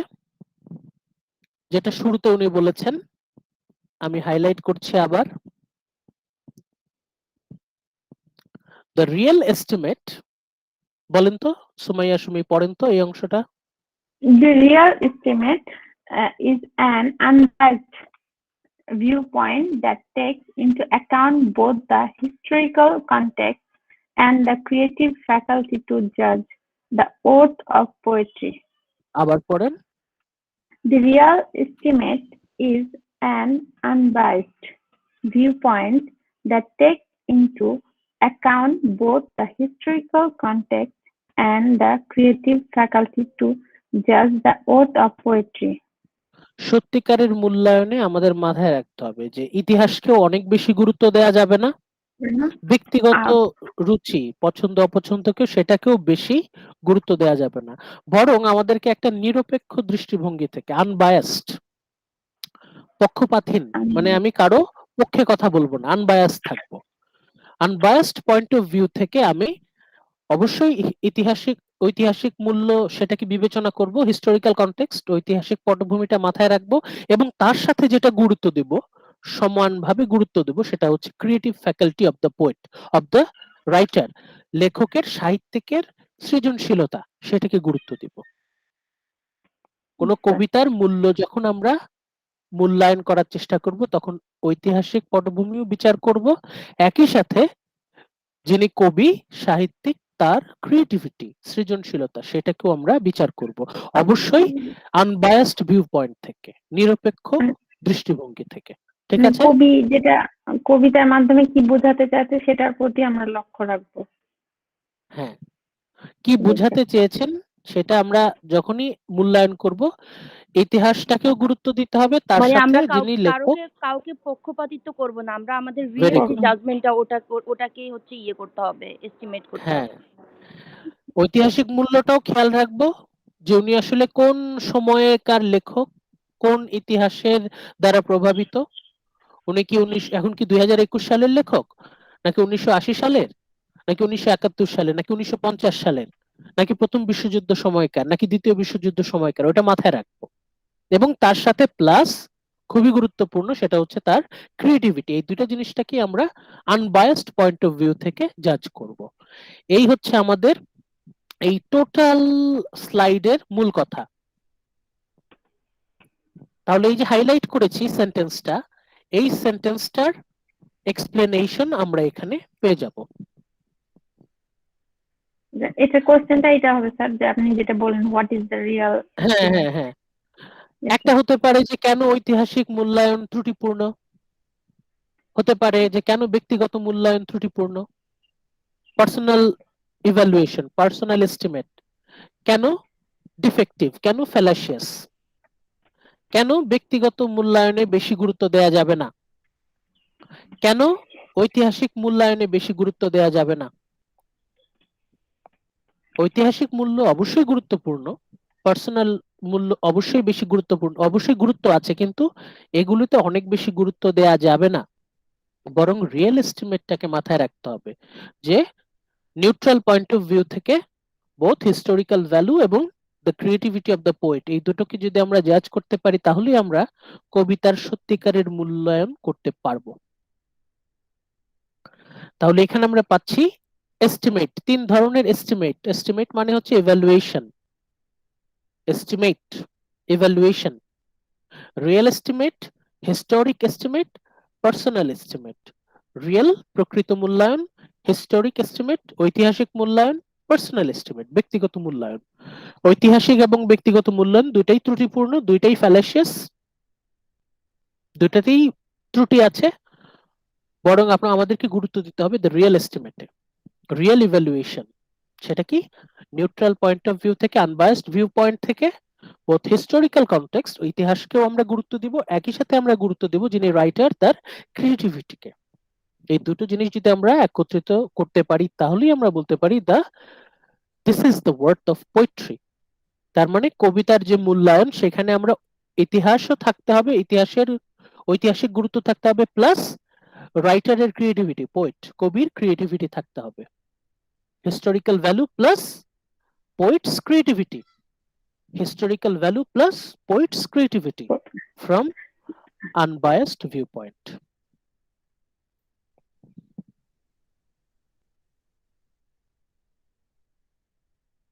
এখন এর আগের স্লাইডের আমরা এর আগে যে এতক্ষণ কথা বললাম সেটার উপর ভিত্তি করে আমাদের পরের স্লাইডটা, on the basis of the previous slide, the next slide আমি রিকোয়েস্ট করব সঞ্জিদা, প্লিজ আপনি একটু পড়বেন। Sanjida. Sure, sir. The historic and personal estimate often overshadows the real estimate, but Arnold also says that it is natural. The study of the historical background of poetry and its development often leads to the critic.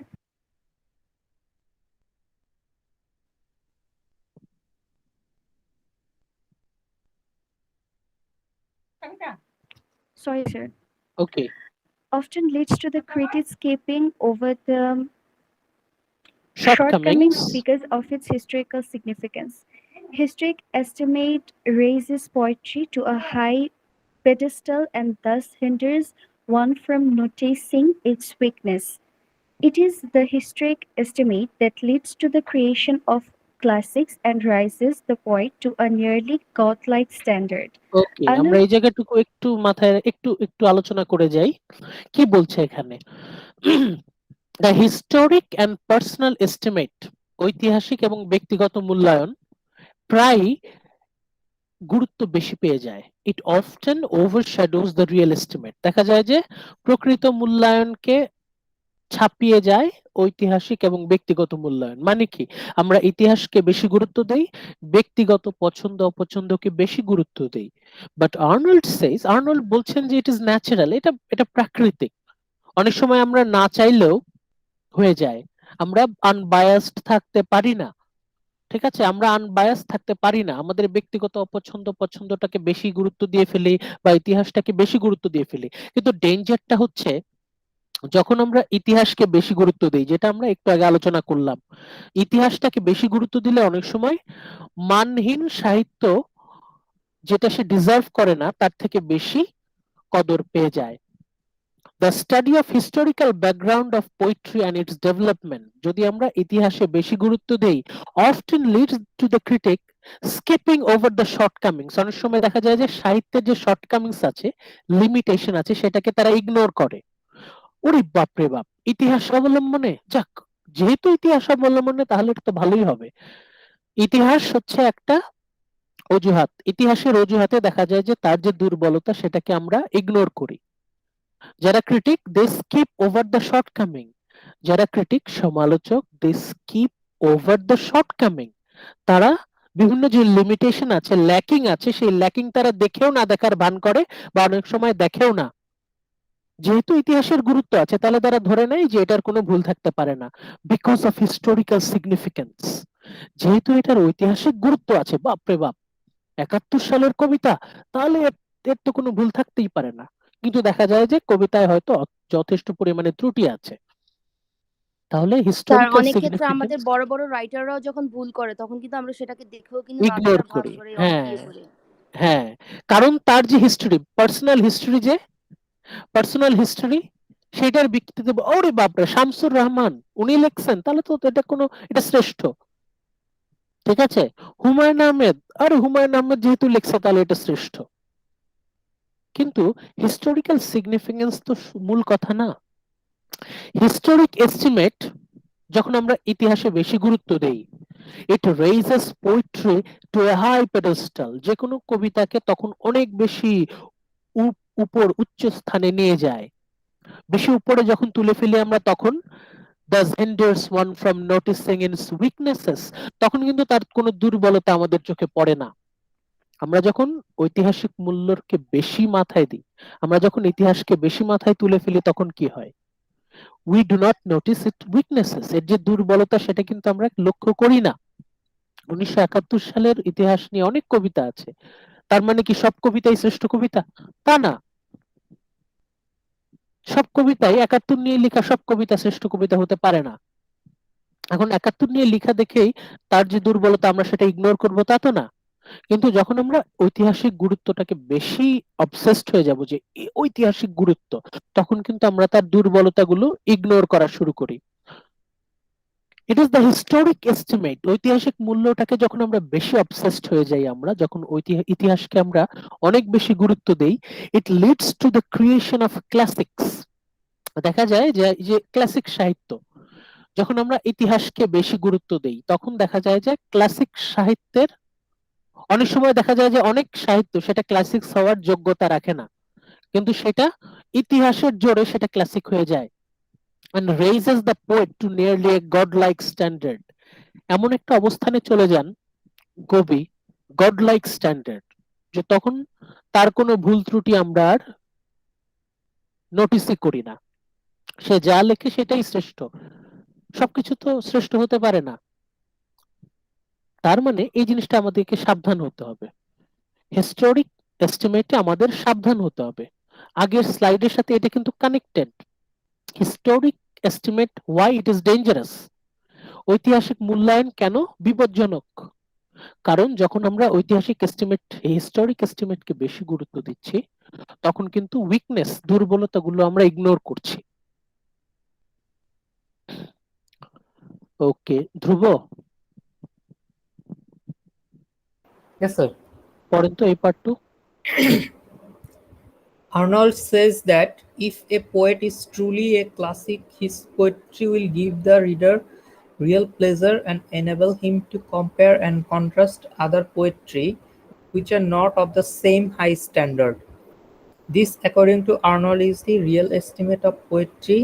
Thus, Arnold appeals to his readers to read classics with an open eye and not to be blind to its faults. This will enable one to rate poetry with its proper value. Arnold কি বলছেন? একজন কবি, if a poet is truly A classic, যদি একজন কবি যদি সত্যিকারের একজন ক্লাসিক কবি হন, হিজ পোয়েট্রি, তার কবিতা, will give the reader real pleasure. একজন কবি যদি সত্যিকারের কবি হন, ক্লাসিক কবি হন, তাহলে তার কবিতা পড়ে পাঠকেরা সত্যিকারের আনন্দ পাবে, real pleasure, not artificial pleasure, real সত্যিকারের আনন্দ পাবে। শুধু আনন্দ পাবে তাই না, and enable him to compare and contrast other poetry, এবং সে অন্যান্য কবিতাগুলোকে তারা কম্পেয়ার কন্ট্রাস্ট করতে পারবে, কম্পেয়ার কন্ট্রাস্টের মাধ্যমে মূল্যায়ন করতে পারবে, which are not of the same high standard। তার মানে ক্লাসিক পোয়েট্রি, ক্লাসিক কবিতা আমাদেরকে শুধু আনন্দ দেবে তাই না, বরং এই ক্লাসিক কবিতার উপর ভিত্তি করে আমরা অন্যান্য কবিতাগুলোকে মূল্যায়ন করতে পারবো। ভালো করে খেয়াল করেন, খুবই গুরুত্বপূর্ণ। ক্লাসিক পোয়েট্রির গুরুত্ব কি? শুধুমাত্র আমাদের আনন্দ দেবে এটুকুই? এটুকুই না, আরো আছে। বরং এই ক্লাসিক কবিতা আমাদেরকে সেইটুকু যোগ্যতা দিবে যে আমরা এইটার ভিত্তিতে, ক্লাসিক পোয়েট্রির ভিত্তিতে অন্যান্য পোয়েট্রি গুলোকে আমরা ইভ্যালুয়েট করতে পারবো, মূল্যায়ন করতে পারবো। We will be able to evaluate other poetry. We will be able to evaluate other poetry on the basis of the classic poetry. এই ক্লাসিক পোয়েট্রির উপর ভিত্তি করে আমরা অন্যান্য পোয়েট্রিকে মূল্যায়ন করতে পারবো। এটাকে কি বলে? কোষ্টি পাথর। যারা সোনার গয়না সম্পর্কে আইডিয়া আছে তারা কোষ্টি পাথর সম্পর্কে আইডিয়া আছে। কোষ্টি পাথর আইডিয়া আছে আপনাদের? কোষ্টি পাথর জি স্যার, রিয়েল গহনাকে আইডেন্টিফাই করার জন্য হচ্ছে কোষ্টি পাথরটা ইউজ করা হয়। হ্যাঁ। এখন ম্যাথু আর্নল্ড বলছেন যে ক্লাসিক লিটারেচার বা ক্লাসিক পোয়েট্রি হচ্ছে কোষ্টি পাথরের মতো। সত্যিকারের সোনা যেমন আমরা কোষ্টি পাথরের মাধ্যমে বের করতে পারি ঘষে ঘষে, রিয়েল পোয়েট্রি, জেনুইন পোয়েট্রি আমরা এই ক্লাসিক পোয়েট্রি দ্বারা কম্পেয়ার কন্ট্রাস্ট করে আমরা ইভ্যালুয়েট করতে পারবো।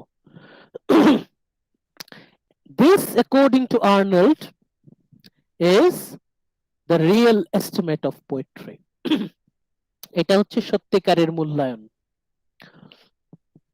সত্যিকারের মূল্যায়ন। তাহলে সত্যিকারের মূল্যায়ন, এর আগে আমরা রিয়েল এস্টিমেটে আরো কি পেয়েছিলাম? দুটো পেয়েছিলাম। একটা হচ্ছে ঐতিহাসিক পটভূমি, হিস্টোরিক কনটেক্সট থাকবেই, plus the writer's creativity, creative faculty of the poet, এই দুটো তো মাথায় থাকবে। আর কি? সেটাকে ক্লাসিক পোয়েট্রির সাথে আমরা তুলনা করব, কম্পেয়ার কন্ট্রাস্ট করব। কোষ্টি পাথরে ঘষে ঘষে যেমন সোনা খাঁটি কিনা সেটা বের করা যায়, তেমন ক্লাসিক লিটারেচার, ক্লাসিক পোয়েট্রির ভিত্তিতে কম্পেয়ার কন্ট্রাস্ট করে আমরা অন্যান্য কবিতাকে কিন্তু মূল্যায়ন করতে পারি। মূল্যায়ন করতে গিয়েই ধরা পড়ে যাবে যে দুর্বলতা কোথায় আছে, মূল্যায়ন করতে গিয়েই ধরা পড়ে যাবে যে নকল করেছে কিনা। Thus Arnold appeals to his readers. Arnold এখন পাঠকদেরকে রিকোয়েস্ট করছেন, তাদের মনোযোগ আকর্ষণ করছেন to read classics. Classic literature যেগুলো আছে সেগুলোকে মনোযোগ দিয়ে, মন দিয়ে পাঠ করা, উইথ অ্যান ওপেন আই, চোখ খোলা রেখে পড়তে, and not be blind to its faults. এখন ক্লাসিক লিটারেচার মানে যে সেটা একদম 100% পিওর, তা কিন্তু না। ক্লাসিক লিটারেচার মানে যে তার মধ্যে কোনো ভুল থাকবে না, তা কিন্তু না। অন্ধ হওয়া যাবে না, ক্লাসিক লিটারেচারের মধ্যেও ফল্ট থাকতে পারে, সেটাও সচেতন হতে হবে। তবে ক্লাসিক লিটারেচারে তুলনামূলকভাবে ত্রুটি বিচ্যুতি কম থাকে। তার মানে এই না যে 100% ফল্টলেস, ফল্ট থাকবে। তার মানে কি? সেই আগের কথায় ফিরে গেছি, ওই যে আনবায়াসড ভিউ পয়েন্ট বলেছিলাম না আমরা, আনবায়াসড ভিউ পয়েন্টস। অনেকে আছেন যেমন হুমায়ুন আহমেদের ভক্ত যারা বলবেন যে হুমায়ুন আহমেদ যা লিখছে সব শ্রেষ্ঠ, কিন্তু হুমায়ুন আহমেদ নিজেই বলে গেছেন যে উনার সব কাজ উনি সমান গুরুত্ব দিয়ে লিখেননি। শামসুর রহমান একজন বড় কবি, তার মানে কি তার সব কবিতা শ্রেষ্ঠ? না। এখানে ক্লাসিক লিটারেচার হচ্ছে যে যদি কোনো একটা সাহিত্য, কোনো একটা কবিতা যদি ক্লাসিক মর্যাদা পায়, তার মানে সেটা যে 100% ফল্টলেস তা কিন্তু না, বরং তার ভুলগুলোকে সচেতন ভাবে লক্ষ্য করতে হবে। The reader must be very careful. খুব সাবধানে ত্রুটি বিচ্যুতি ভুলগুলো কিন্তু খেয়াল করতে হবে। খুব সাবধানে ত্রুটি বিচ্যুতি ভুলগুলো মাথায় রাখতে হবে। অন্ধ হওয়া যাবে না, অন্ধভক্ত হওয়া যাবে না। অন্ধভক্ত হওয়া মানেই কিন্তু বায়াসড হয়ে যাওয়া। মনে রাখবেন, if you are blind follower then you are biased. Biased হলে কিন্তু আপনি মূল্যায়ন করতে পারবেন না। আপনি অবশ্যই অ্যাপ্রিশিয়েট করবেন, একই সাথে you will appreciate with an open eye, চোখ খোলা রেখে, মন খোলা রেখে, not be blind to its fault. এর যে ভুলগুলো আছে সেটাকে কিন্তু খুঁজে বের করতে হবে। যখনই আপনি আনবায়াসড, অন্ধভক্তরা কখনো সত্যিকারের মূল্যায়ন করতে পারে না। If you are a blind follower you will not be able to evaluate properly.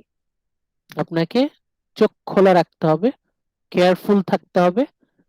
আপনি অ্যাপ্রিশিয়েটও করবেন, প্লাস তার যে ভুল ত্রুটি, উইকনেস, লিমিটেশন, শর্টকামিংস, সেটা আপনি বাছাই করে ফেলবেন। These will enable one to rate poetry with its proper value. তখনই কিন্তু আমরা সত্যিকারের মূল্যায়ন করতে পারবো। অনলি দেন, অনলি দেন, ঠিক মাত্র একমাত্র তখনই আমরা কবিতার সত্যিকারের মূল্যায়ন করতে পারবো। Only then we will be able to evaluate poetry properly. আমাদেরকে আনবায়াসড হতে হবে, নিরপেক্ষ হতে হবে, নিউট্রাল হতে হবে। প্রশংসা করব যেখানে প্রশংসার দাবিদার, যেখানে সমালোচনার দাবিদার সেখানে সমালোচনা করব। প্রশংসা করছি তার মানে 100% পারফেক্ট বলে দেবো তা না।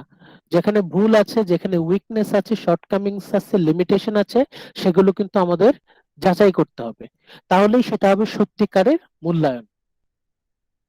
তাহলে আমাদের এই দুটো স্লাইড, স্লাইড 3, স্লাইড 4, এই দুটো স্লাইড আমরা এস্টিমেশন, যে মূল্যায়ন, এইটার ব্যাপারে মাথায় রাখবো।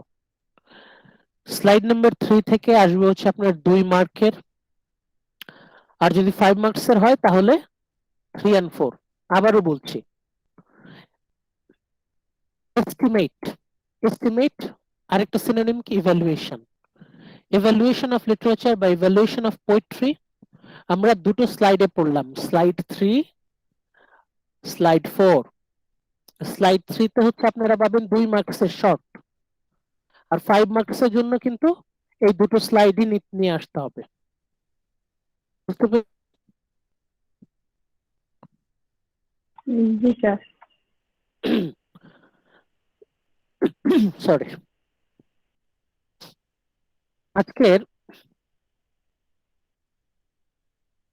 আজকের ক্লাস আমরা শেষ করব এই 5 নম্বর স্লাইডের মাধ্যমে।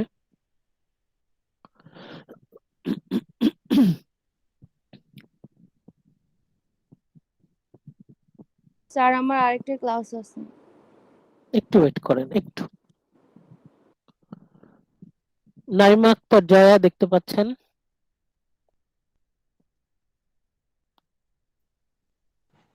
জি স্যার। পড়েন তো last স্লাইডটা।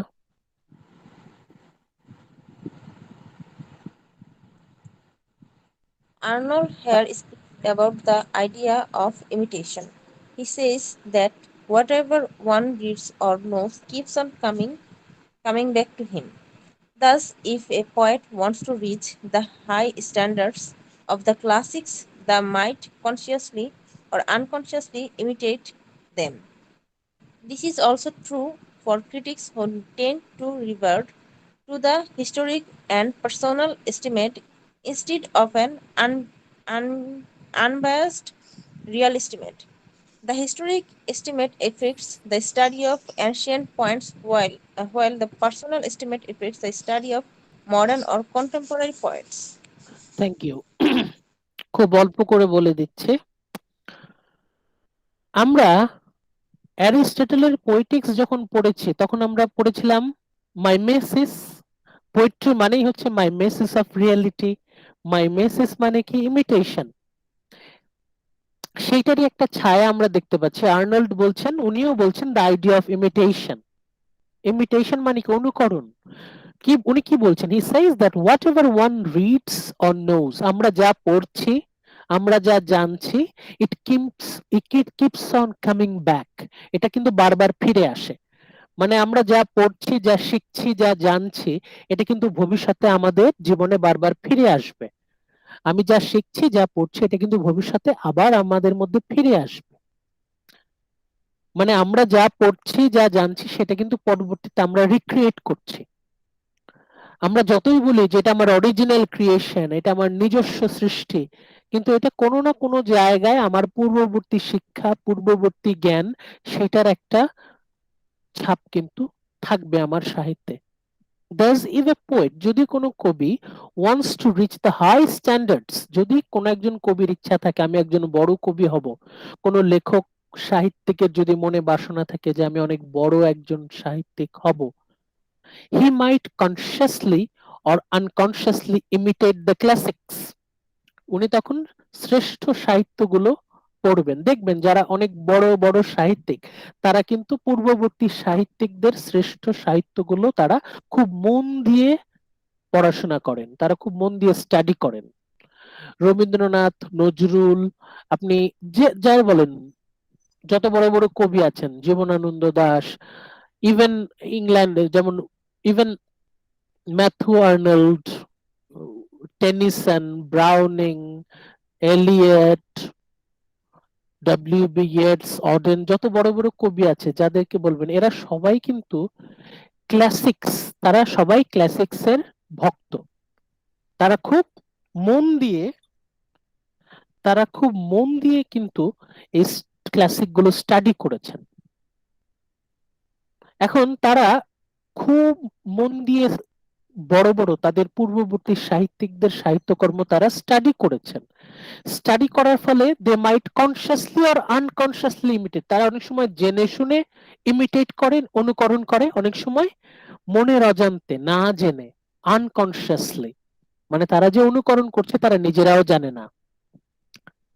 This is also the true, এটাও সত্য ফর ক্রিটিক্স, যারা সমালোচক তাদের বেলায়ও সত্য, who tends to revert to historic and personal estimate, যারা ঐতিহাসিক মূল্যতে বেশি গুরুত্ব দিচ্ছেন বা ব্যক্তিগত পছন্দ অপছন্দে বেশি গুরুত্ব দিচ্ছেন instead of N unbiased real estimate, তাদের বেলায় এটা সত্য যে তারাও আনকনসিয়াসলি তাদের হয়তো পূর্ববর্তী যারা সাহিত্যিক তাদেরকে তারা অনুকরণ করছে, ঐতিহাসিক দিক থেকে অনুকরণ করছে, আবার অনেক সময় ব্যক্তিগত পছন্দ অপছন্দ যেটা বলছি, অনেক সময় দেখা যায় যে এটা হয়তো তাদের ব্যক্তিগত পছন্দ অপছন্দ না, বরং তারা যেসব শিল্পী সাহিত্যিক কবিদের লেখার ভক্ত, তাদের রুচি পাঠকের মধ্যে চলে এসেছে। হয়তো কবি বলছেন এটা আমার নিজস্ব রুচি, হয়তো সমালোচক বলছেন এটা তার নিজস্ব রুচি, কিন্তু দেখা যাচ্ছে এটা তার নিজস্ব রুচি না, বরং উনি যেসব সাহিত্যিকের ভক্ত তাদের রুচি তার মধ্যে চলে এসেছে। The historic estimate affects the study of ancient poets. যখন আমরা প্রাচীন কবি সাহিত্যিকদের গল্প, কবিতা, উপন্যাস পর্যালোচনা করি বা মূল্যায়ন করার চেষ্টা করি, তখন হিস্টোরিক এস্টিমেটটা খুব গুরুত্ব দেয়। ওই যে যেটা আমরা বলি আগের কবি, পুরাতন কবি, যখন মানে প্রবীণ পুরাতন সাহিত্যিক, তখন তাদের প্রতি আমাদেরকে অন্যরকম একটা শ্রদ্ধা কাজ করে, যেহেতু পুরাতন তাদের প্রতি আমাদের অন্যতম একটা সম্মান কাজ করে। The historic estimate affects the study of ancient poets. যখন আমরা পুরাতন কবিদের কবিতা মূল্যায়ন করতে যাই, তখন হিস্টোরিক এস্টিমেটটা খুব বেশি প্রভাব বিস্তার করে। তাহলে যখন আমরা নতুন সমসাময়িক কবিদের কবিতার মূল্যায়ন করতে যাই, তখন the personal estimate affects the study of modern or contemporary poets. যখন আমরা নতুন কবি, আধুনিক কবি, সমসাময়িক কবিদের কবিতা মূল্যায়ন করতে যাই, তখন কোন বিষয়টা বেশি প্রভাব বিস্তার করে? Personal estimate. তখন ব্যক্তিগত পছন্দ অপছন্দ সেটা কিন্তু প্রভাব বিস্তার করে। কিন্তু আপনার ব্যক্তিগত পছন্দ অপছন্দ এটা কি আকাশ থেকে পড়ছে?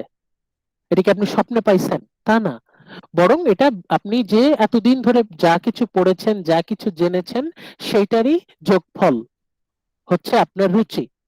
তার মানে আপনার রুচি হচ্ছে পূর্ববর্তী সাহিত্যিকদের রুচির যোগফল। আপনি যাদের গল্প কবিতা পছন্দ করেন, তাদের এই রুচি কিন্তু আপনার মধ্যে প্রতিফলিত, তাদের রুচি আপনার মধ্যে চলে এসেছে। বুঝতে পারছেন বিষয়টা? তাহলে কিন্তু একটার সাথে আরেকটা কানেক্টেড। আপাতত এই লাইনটা দিয়ে আজকে আমাদের পড়াশোনা শেষ করে দিই, আজকের ক্লাসটা শেষ করে দিই। সেটা হচ্ছে এই লাস্টের লাইনটা। নূর পড়েন তো। নূর। Yes, sir.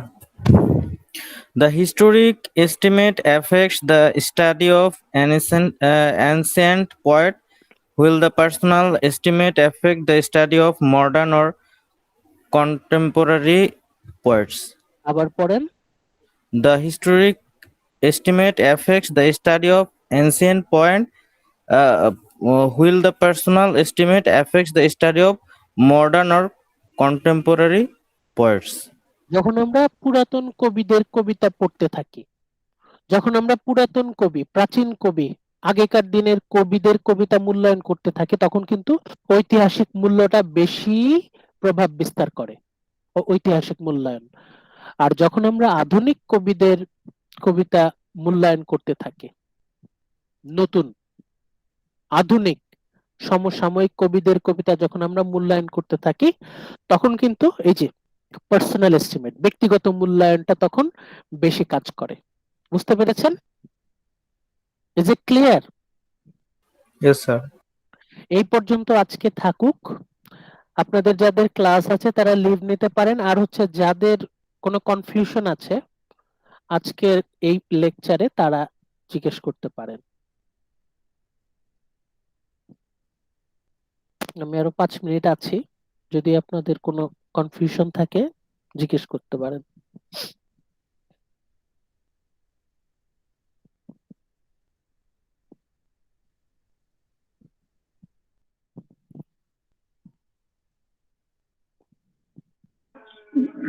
স্যার কনফিউশন নাই, আমি অনেক ইজি মানে বুঝেছি, কিন্তু স্যার লাস্ট ক্লাস আমি করতে পারিনি, আমার নেট ছিল না এই জন্য। Sorry sir. ওহো, আচ্ছা তাহলে আপনি রেকর্ডিংটা দেখেন, রেকর্ডিংটা দেখে আপনি যদি কোনো সমস্যা হয় পরে ক্লাসে আবার ইনশাআল্লাহ আলোচনা করব। Yes sir. ভালো থাকেন, টেক কেয়ার, আসসালামু আলাইকুম। স্যার আসসালামু আলাইকুম। ওয়ালাইকুম আসসালাম।